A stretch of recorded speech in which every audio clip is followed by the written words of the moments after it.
नमस्कार विद्यार्थी मित्रांनो, शालेय शिक्षण विभाग आणि शिक्षण संचालनालय याला नेमकं झालंय तरी काय हे समजायला मार्ग नाहीये।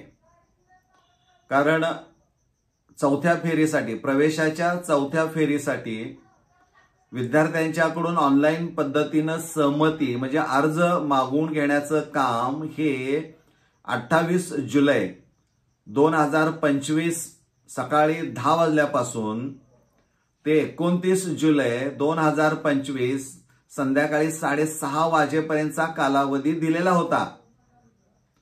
आणि या दिलेल्या कालावधीमध्ये विद्यार्थ्यांनी अर्जाचा भाग 1 एडिट करायचा आहे, दुरुस्त करायचा आहे आणि त्याचबरोबर अर्जाचा भाग 2 म्हणजे पसंती क्रम जो असणार आहे तो तुम्हाला पाहिजे तसा तुमचं जे काही गुण असणारे आहेत वॅकन्सी लिस्टवरनं आणि कट ऑफ लिस्टवरनं तुम्हाला प्रेफरन्सेस तयार करून ते भरायचे आहेत, ते लॉक करायचे आणि प्रिंट काढायचे आहे। तर हा दिलेला कालावधी होता आणि मी आता जस्ट वेबसाईट ओपन करून पाहिली तर त्यामध्ये त्यांनी सुरुवात बदललेली आहे। त्यांनी काय केलंय तर 27 तारीख ज्यावेळी रात्री 12ला संपते त्यानंतरचा जो काही मिनिट सुरू होणार आहे किंवा सेकंद सुरू होणार आहे त्याला 00 टाइम दिलेला आहे। 28 तारखेला सकाळी असं म्हटलंय त्यांनी, म्हणजे तिथून सुरुवात केलेली आहे। म्हणजे हा शिक्षण विभागाचा काय कसला कारभार आहे म्हणायचं काय कळलं नाही। म्हणजे आमच्या विद्यार्थ्यांनी रात्रभर जागरण करून लॉग इन मधनं जाऊन अर्ज भरा, तुम्ही काय रात्रभर गोंधळ घालाय ते घाला, आम्ही मात्र निवांत।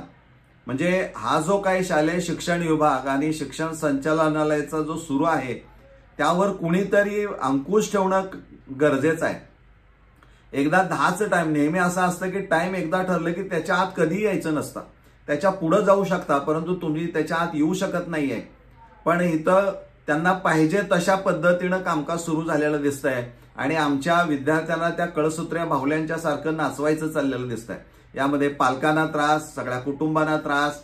आता ही रात्री 12 वाजल्यापासून ही मुलं कोणत्या नेट कॅफेमध्ये आणि कोणतं कॉलेज सुरू असणार आहे का घरात नाही भरायचं, हे जे काही सुरू झालेलं आहे याच्यावर कुठंतरी बरं का तुम्ही नोंद केली पाहिजे वेगळ्या पद्धतीनं। मी शब्द वापरत नाहीये परंतु ह्या भावना विद्यार्थ्यांच्या विचारात घेतल्या पाहिजे, त्या घेतल्या जात नाहीत।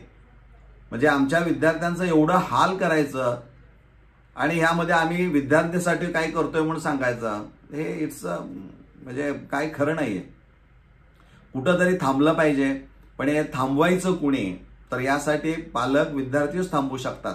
दुर्दैवानं कोणत्याही पालकांची संघटना किंवा विद्यार्थी संघटना सक्रिय दिसत नाही, नाहीतर या सिस्टीमला केव्हाच आक्षेप घेऊन बरं का यावर बरीच सुधारणा झाली असते, परंतु दुर्दैवानं तसं कुठं दिसत नाहीये। तर विद्यार्थी मित्रांनो, रात्रभर जागरण करायला सुरुवात करा। रात्री 12 वाजल्यापासून तुम्हाला लॉग इन मधून जाऊन त्या सगळ्या गोष्टी करायच्या आहेत। हे आपल्याला टाइम वाढवून दिले, तुम्ही लक्षात घ्या। 10 किती तास वाढवून दिले, 10 तास वाढवून दिलेले आहे तुम्हाला। म्हणजे हे कुठंतरी बरं का तुमच्यासाठी किती चांगलं काम करतायत असं ते भासवण्याचा प्रयत्न करत आहेत। तर मला वाटतंय भावनांशी विद्यार्थ्यांच्या खेळू नये, हा खेळ खूप झालेला आहे, तर हे थांबवणं गरजेचं आहे। कारण त्यांच्या लक्षात आलं की 6.5 लाख विद्यार्थी आहेत आणि यांचे फॉर्म कधी भरून होणार, काय होणार, काय कशाचं काही मेळ नाहीये। असं जागरण करायला सुरुवात करा आणि फॉर्म फिलिंग करा, ऑप्शन भरा, प्रिंट काढा, विषय संपून टाका। सगळ्यांना सांगा। धन्यवाद।